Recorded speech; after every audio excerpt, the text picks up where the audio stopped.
పార్వతీపురం మన్యం జిల్లా కలెక్టరేట్ కార్యాలయం వద్ద సిపిఎం పార్టీ ఆధ్వర్యంలో కొరపాం నియోజకవర్గం శివం గ్రామంలో ఉన్న దళితులకు చెందాల్సిన భూములను పెత్తందారులు దోచుకున్నారని గత వారం రోజులుగా కలెక్టరేట్ వద్ద రిలే నిరాహార దీక్ష చేశారు. అయితే శివం గ్రామంలో దళిత వర్గానికి న్యాయం చేయాలని, నేడు తలపెట్టిన కలెక్టరేట్ ధర్నాలను విఫలం చేయాలని ప్రభుత్వం, పోలీసు యంత్రాంగం నాయకులను ఇళ్ల వద్దనే అరెస్ట్ చేశారు. అయినా ధర్నా నిర్వహించాలని సిపిఎం మరియు సంఘం నాయకులు కంకణం కట్టుకొని కలెక్టరేట్ వద్ద ధర్నా నిర్వహించారు. పర్మిషన్ లేకపోవడంతో పోలీసులు సిపిఎం పార్టీ నాయకులను మరియు శివం గ్రామానికి చెందిన దళితులను, సంఘం నాయకులను అరెస్ట్ చేశారు.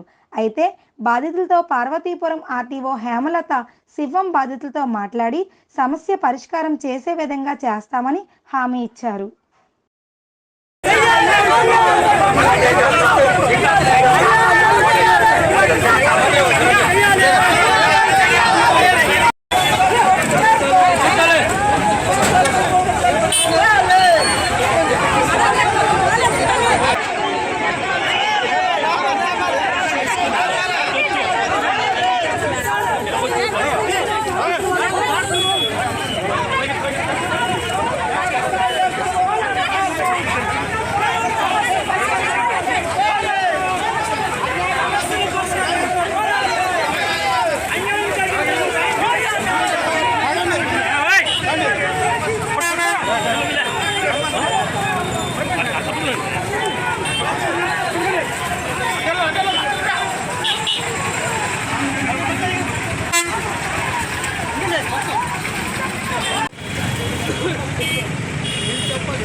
ఎవరైతే